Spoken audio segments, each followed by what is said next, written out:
보겠습니다. 마태복음 27장 32절입니다. 마태복음 27장 32절입니다.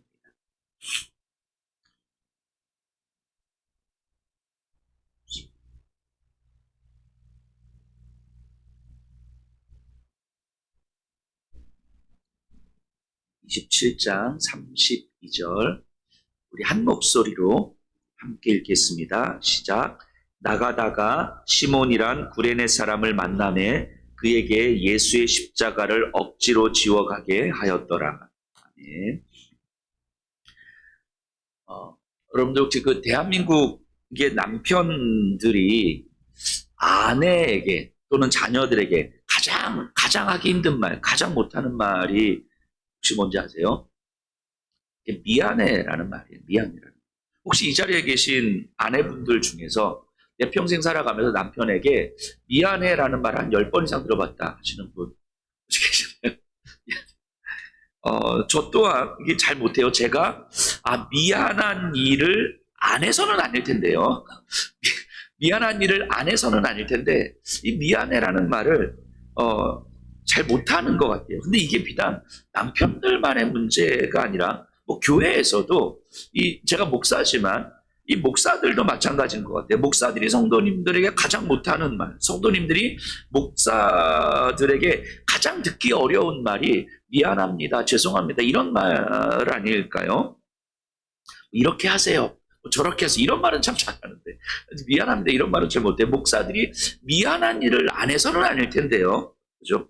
근데 왜 이 말이 그렇게 하기 어려울까 제 생각을 해보면 우리도 모르게 스며들어 있는 그 권위주의적 정서 때문일 거예요. 아주 쉽게 말하면 자존심 때문이겠죠.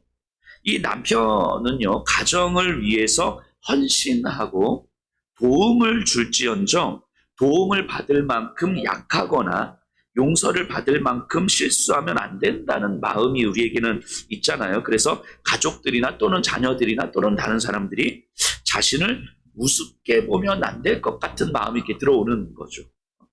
그 때로는 내가 잘못한 게 맞는데, 남편이 아빠가 잘못한 게 맞는데 그걸 자신이 스스로 인정하는 순간, 그러니까 미안하다는 말을 하는 순간 내가 스스로 약한 존재가 되는 것 같아서 자존심이 상하기도 하고, 또 내가 나를 우습게 볼 것 같아서 대충 얼버버리고 이렇게 넘어가기도 하죠. 그래서 가족들 중에서 누군가가, 우리 자녀들 중에서 아빠 그건 아빠가 잘못한 게 맞아 라고 말하면 불같이 화가 나는 거예요. 이 자리에 계신 분들은 뭐 아닐 수도 있어요. 아닐 수도 있어요. 나를 무시하는 거야? 내가 너희들에게 이것밖에 안 돼? 뭐 이러면서 갑자기 되도 않는 말을 하면서 전혀 상관없는 말을 하면서 막 화를 내는 거죠. 내가 너희들을 위해서 이제까지 뭘 어떻게 했는데? 이러고 있는 거죠.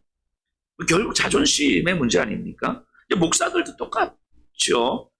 자신이 내가 기준이 되기 때문에, 목사가 기준이 되기 때문에 성도들이 목사의 말을 들어야 한다고 생각을 해요. 그래서 안 그러면 자신이 틀렸다는 생각을 하기보다는 성도들이 틀렸다는 생각을 하기가 너무 쉽죠. 그리고 자신이 잘못했어도 그걸 인정하는 게 잘 안 되니까 대충 얼버무리든가, 그러다가 이제 성도님들 중에서 누군가가 콕 집어서 목사님 이건 목사님 잘못한 거예요 라고 말하면 갑자기 화가 확 나는 거죠. 이 자존심이 상하는 거예요. 자신이 얼마든지 틀릴 수도 있고 연약할 수도 있고 무너질 수도 있다는 사실을 자기 자신에게도 그리고 다른 사람들에게도 인정하는 게 그렇게 어려운 거예요. 그렇게 다시 생각해 보면 아빠가 또는 남편이 나 이렇게 좀 힘들다고, 나 혼자서는 내가 이렇게 살아가는 게 힘들다고, 그러니까 나를 위해서 좀 기도해달라고, 나를 격려해달라고, 나를 응원해달라고, 당신의 응원과 격려가, 너희들의 응원과 격려가 있으면 내가 조금 더 힘이 날 것 같다고, 이런 말 하는 게 뭐가 그렇게 어려울까 싶은 생각을 한편으로 하는데 잘 안 되는 거예요. 목사가 제가 부족해서 이런 실수했습니다. 분명히 제 잘못 맞습니다. 그러니까 성도님들이 저를 좀 용서해 주시고 다시 받아주시면 제가 저와 함께 다시 교회를 세워나가면 어떻겠습니까? 이렇게 말하면 될 것 같은데 그게 그렇게 어려운 거예요. 그런데 그런 마음은 비단 남편들이나 목사들만의 문제는 또한 아니겠다 싶습니다.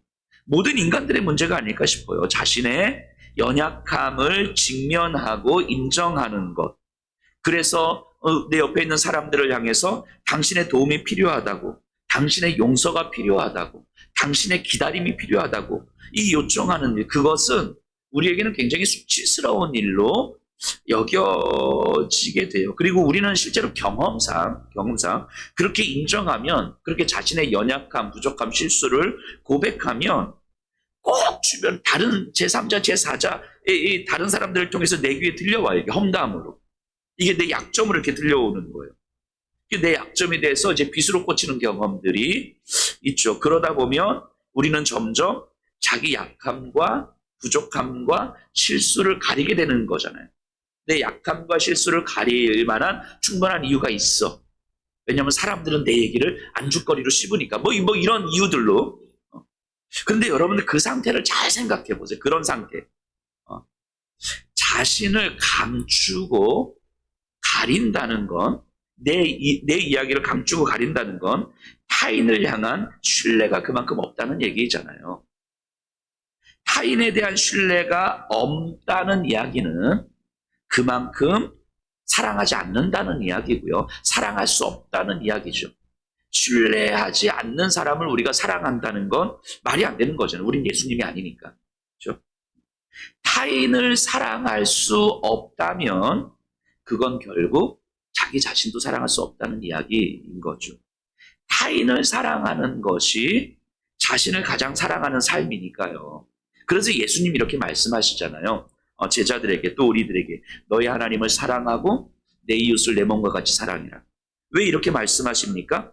이 삶이 하나님을 사랑하는 것과 내 이웃을 사랑하는 것이 내 자신을 가장 사랑하는 삶의 방식이고 가장 아름답고 가장 영광스러운 삶이기 때문이지요. 그러니까 다시 정리해서 이야기하면 누군가를 사랑한다는 것, 또 자기 자신을 사랑한다는 건 자신의 약함과 자신의 부족함과 자신의 잘못을 인정하는 것. 그렇기에 내 인생은 다른 사람들의 도움, 다른 사람들의 기다림, 다른 사람들의 용서가 없이는 제대로 살아질 수 없는 사람이라는 것을 인정하고 받아들이는 것.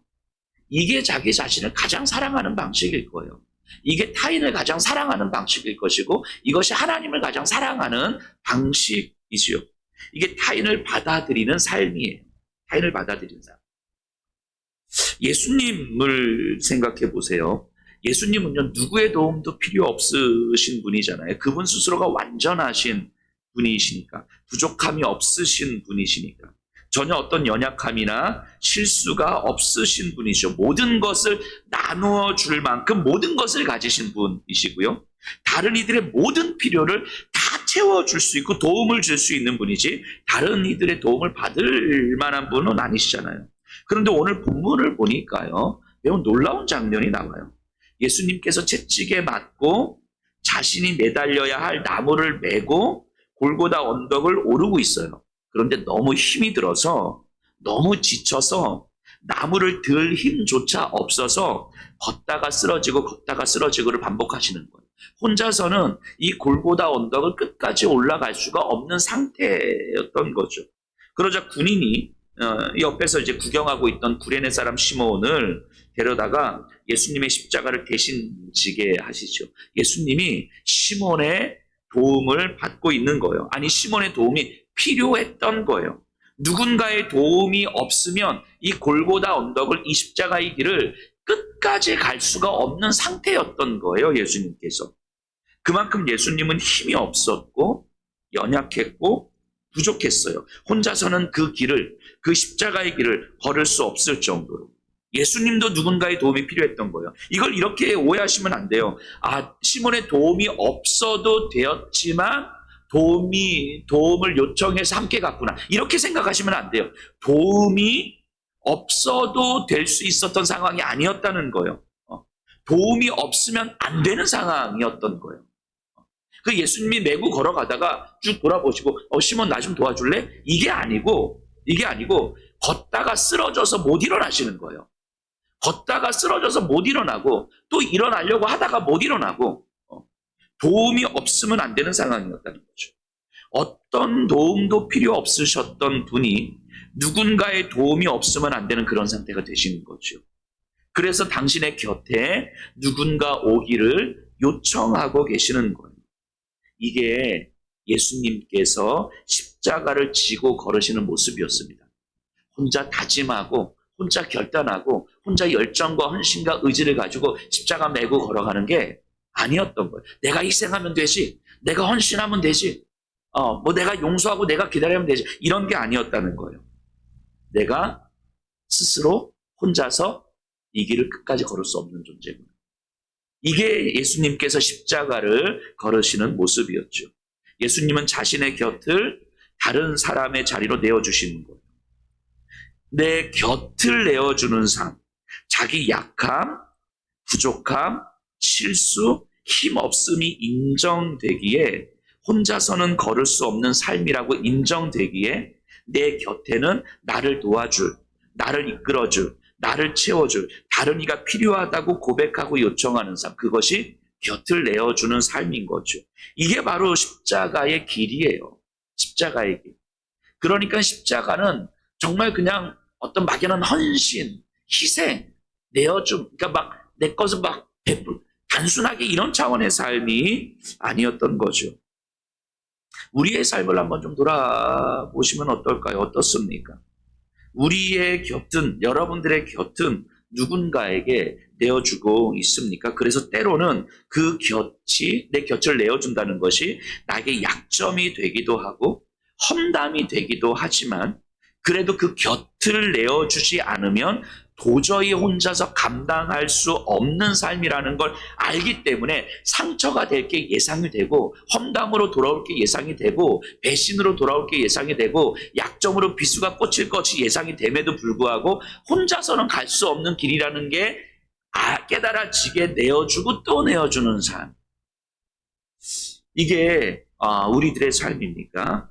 아니면 반복되는 상처에 누구에게도 곁을 내어주지 못하는, 그래서 혼자서 나를 가리고 나를 감추고 그렇게 살아가는, 결국 십자가의 길을 걷지 못하는 그런 삶은 혹시 아닐까요? 우리는요, 이런 생각을 해요. 이왕이면 내 곁을 내어주는 삶보다 내가 누군가의 곁에 있는 삶을 원하죠. 내가 도움을 받는 삶보다 누군가를 도와주는 삶을 원하는 거, 이왕이면. 물론 그런 것도 쉬운 건 아닐 거예요. 그런데 도움을 주는 것과 도움을 받는 것, 누군가의 곁에 있어주는 삶과 내 곁을 내어주는 삶을 다르다고 생각하면, 도와주는 삶은 좋은 거지만 도움을 받는 삶은 나는 괜찮은데, 이걸 다르다고 생각하면, 그럼 결국은요, 자기 공로주의에 빠질 가능성이 커요. 도움을 주는 건 할 수 있지만 도움을 받는 건 자존심 상한다면, 누군가의 약함과 실수를 기다리고 받아줄 수는 있지만 내 약함과 실수를 인정하는 것이 자존심 상한다면, 그건 공로주의이거나 자기 우월감이거나 아니면 자존심을 지키려는 모습일 가능성이 크지요. 그러다 도움을 주다가 누군가의 약함을 배려하고 기다려주다가 어느 순간 못하겠는 순간이 오는 거예요. 내 한계에 부딪히니까. 내 힘으로 내가 무언가를 하려고 하니까. 결국 내가 할 수 있는 만큼만 하려고 하는 거죠. 이게 목사들이 대부분 그래요. 목사들이. 뭔가 그래, 오케이. 헌신하고 있는 건 오케이. 하지만 자신의 약함을 인정하고 내 곁을 내어줘서 여러분들의 도움이 필요하다고, 여러분들의 기다림과 여러분들의 용서가 필요하다고, 이게 안 되는 거예요. 자존심이 상하니까. 이런 건 헌신하고 희생하는 삶일지 모르겠지만 자기 공로주의가 될 가능성이 크든가, 나는 이 정도 도와줄 수 있고 이 정도 헌신할 수 있는 사람이야 라고 하는 자기 우월감에 빠지든가, 아니면 결국 그런 방식으로라도 참 열심히 하는 목사네, 참 자기 희생하는 목사네 라고 하는 그런 방식의 자기 자존심을 지켜가든가, 아마 그렇게 될 가능성이 큽니다. 그래서 예수님도 누가복음에서 이렇게 말씀하시는 거예요. 모든 사람에게서 칭찬을 받고자 하는 자는 화 있을진저. 이게 무슨 말입니까? 모든 사람들에게 칭찬을 받고자 하는 자들은 화 있을진저. 뭔가 잘해서 칭찬받기도 하고, 헌신해서 칭찬받기도 하고, 내 것을 내어줘서 칭찬받기도 하고, 헌신하고 희생해서 칭찬받기도 하고, 결국은 칭찬받고 싶은 거잖아요. 어떤 모습을 통해서도. 예를 들면 이럴 수도 있는 거죠. 여목사가 예수평화교회가 뭐 5천 명이 되고 10,000명이 된 사람들에게 인정을 받고 싶든가, 그게 안 될 것 같으니까 나는 그런 목사 아닙니다. 나는 작은 교회를 추구하면서 한 영혼을 살리는 목사입니다. 이런 방식으로 인정받고 칭찬받든가. 결국은 내가 칭찬받고 싶은 거잖아요. 내가 인정받고 싶은 거잖아요. 예수님 그거 말씀하시는 거예요. 모든 사람들에게 칭찬을 받고자 하는 자, 화 있을 진전. 때로는 내가 약하고 내가 연약하고 내가 실수하고 내가 부족하기 때문에 때로는 질책도 받을 수 있고요. 때로는 인정을 못 받을 수도 있고요. 때로는 누군가 용서를 기다려야만 하기도 하고요. 근데 그것이 인정되어야 된다는 거예요. 칭찬이 아니라 인정이 아니라 이런 것이 전혀 없어도 이게 인정이 될 수 있어야 된다는 거죠. 그래서 나는 나 혼자서 살 수 없는 삶이었구나. 누군가 내 곁에 있어야만, 누군가 나를 기다려줘야만, 누군가 나를 용서해줘야만, 누군가 나를 도와줘야만 가능한 삶이었구나. 이게 깨달아지는 거죠. 예수님은요, 말씀드렸던 것처럼 모든 사람을 도울 수 있는 분이셨지만 모든 사람의 도움을 필요로 하셨죠. 누구의 곁에도 서 있을 수 있는 분이셨지만 예수님의 곁에도 누군가 필요했던 분. 도움을 주셨을 때는 칭찬을 받았지만 도움이 필요할 때는 험담으로, 비난으로, 수치로 다가왔죠. 그런데 십자가 아래에서 많은 사람들의 도움이 필요했던 그 순간에 대부분의 사람들은 예수님을 욕하고 예수님을 손가락질했어요. 우리도 그렇죠. 누군가를 도와주거나 용서할 때에는 칭찬과 인정을 받을 수 있지만 도움이 필요할 때에는, 내가 부족하고 내가 실수했을 때에는, 누군가 용서가 필요할 때에는 험담을 듣기도 하고요. 수치를 당하기도 합니다. 예수님은요, 그래도 자신의 곁을 계속해서 내어주셨죠. 외면당할 걸 알면서도 자신의 곁을 내어주셨어요. 그리고 그 곁에 구레네 사람 시몬이 들어온 거죠. 그렇게 예수님은 십자가의 길을 끝까지 걸어갈 수 있었던 거예요. 그래서 내 곁을 내어줄 수 없다면 두려움 때문에, 자존심 때문에, 또는 그 어떠한 이유에서라도 내 곁을 내어줄 수 없다면 어쩌면 우리는 이런 생각을 하고 있는 것일지도 모르겠어요. 혼자서 정말 내 혼자서 십자가의 길을 걸어갈 수 있다고 생각하는 잘못을 저지르고 있든가, 아니면 십자가의 길을 걷고 있다고 생각하지만 사실은 십자가의 길을 걷지 못하고 있든지, 아마 둘 중 하나일 가능성이 클 것입니다. 여러분, 정말 저는 제 자신을 좀 돌아보면서 이런 생각을 합니다. 시간이 갈수록, 목사로서 시간이 갈수록 점점 더 그런 생각을 해요. 제가 생각보다 그렇게 잘나지 않은 것 같아요. 잘나지 않은, 생각보다. 제가 제일 잘났다고 생각했을 때가 신학대학원 졸업했을 때거든요. 저는 세상에서 제가 설교를 제일 잘하는 사람인 줄 알았어요. 제가 설교하면 모든 사람 다 쓰러져야 되고, 막, 다 은혜 받아야 되고, 막 회개하고, 막, 조나단 에드워즈 목사님이랑 설교할 때 막 수천 명의 사람들이 막 가슴 찢고 회개했던 것처럼 제가 설교하면 다 그렇게 될 줄 알았어요. 근데 시간이 가면 갈수록, 제가 생각보다 그렇게 잘난 인간이 아니구나, 잘난 목사가 아니구나라는 생각을 하게 돼요. 잘나지 않은 내가 무슨 인정을 그렇게 받고 싶은 것일까라는 생각을 해보게 됩니다. 인정받을 게 없는 내 모습일 것 같은데, 오히려 누군가 우리 성도님은 저를 많이 기다려주시잖아요. 그래서 뭔가 막 하고 싶은 말씀이 많으신데 막 참아주고 계시는 거잖아요. 저를 기다려주시고 저를 용서해주고 계시는 거잖아요. 이게 인정받을 게 없는 내 모습인데 뭐가 그렇게 인정을 받고 싶었는지, 그래서 조금만 인정을 안 해주면 뭔가 내 자존심이 상하는 것 같고, 뭔가 더 열심히 해서 끝내는 인정을 받아내야만 하고, 이런 모습들을 좀 보게 돼요. 저는 저보다는 좀 나으시겠지만 우리는 또 실수투성이잖아요. 그러면 지적을 좀 받을 수도 있고요. 누군가의 가르침도 받을 수도 있고요. 용서를 구할 수도 있어야 되는 거잖아요.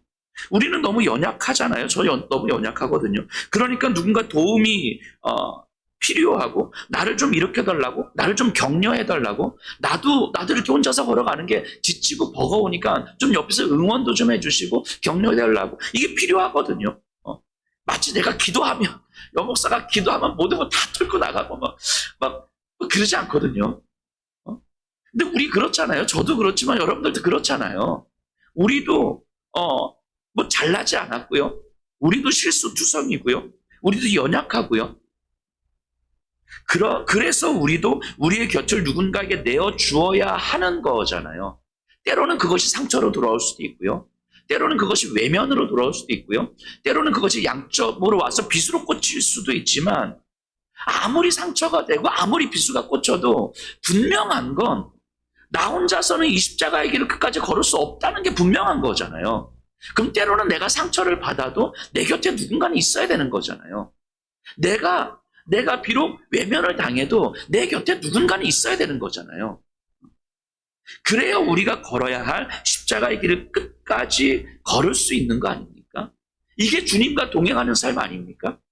내 곁에 누군가의 자리를 만들어 놓을 때 그것이 예수님과 동행하는 삶 아닙니까? 내 곁에 아무도 없는데 저는 예수님만 바라보고 가겠습니다. 어떻게 예수님만 바라보고 갑니까? 그렇게 내 자존심을 지키고 있는데, 그렇게 내가 상처받고 싶지 않은데, 내가 그렇게 어떤 약점이 빗으로 꽂혀서 마음이 자존심이 상해서 몸부림치는 어떤 그런 경험을 하고 싶지 않은데 어떻게 예수님만 바라보면서 걸어갈 수 있어요? 그건 예수님 바라보는 게 아니잖아요. 여러분들의 곁에는요, 다른 사람이 필요합니다. 반드시 필요한 거예요. 내어주셔야 되는 거예요. 여러분들의 인생에 다른 사람의 자리를 내어주셔야 되는 거예요. 그것이 때로는 상처가 되더라도 그래도 또 내어주셔야 되는 거예요. 그래야만 진짜 예수님의 마음으로 내가 누군가의 곁에 서 있을 수 있는 거예요. 내 인정받고자 누군가 곁에 서고 누군가를 도와주는 것이 아니라 진짜 예수님의 마음으로 내 곁을 누군가에게 내어줄 수 있을 때 진짜 예수님의 마음으로 내가 누군가의 곁에 서 있을 수 있는 거예요. 한계 없는 기다림으로 내가 할 수 있는 만큼만 하는 것이 아니라 내가 할 수 없는 만큼이라도 예수님의 능력으로 힘입어서 누군가를 기다리고 누군가를 용서하고 누군가를 받아들이고 누군가의 곁에 있을 수 있는 거예요. 그렇게 우리는 우리 평생에 십자가의 길을 끝까지 걸어갈 수 있는 거예요. 그렇게 걸어가야만 우리는 십자가의 길을 걸어가는 거예요. 그렇게 걸어가는 그 길의 끝에서 우리 주님을 만나는 거예요. 그렇게 우리 주님 우리를 기다리고 계시는 거 아닙니까? 우리 자존심 끝까지 지키면서 걸어가는 그 길, 그게 어떻게 십자가의 길일 수 있겠습니까? 저와 또 여러분들, 우리 평생에 허락된 이 예수님의 그 십자가의 길을 끝까지 함께 걸어갔으면 좋겠습니다. 여러분들의 곁에 제가 있었으면 좋겠어요. 여러분들의 곁에 여러분들 옆에 있는 사람들이 있었으면 좋겠어요. 그리고 제 곁에도 여러분들이 있어 주세요. 여러분들 곁에 다른 누군가를 계속 초청해 주시고 그렇게 여러분들도 누군가의 곁에 서서 묵묵히 서서 한계 없는 기다림으로 누군가를 받아주시고 안아주시고 용서하시고 그렇게 끝까지 우리의 십자가의 길을 걸어가셨으면 좋겠습니다. 우리 좀 같이 기도했으면 좋겠는데요.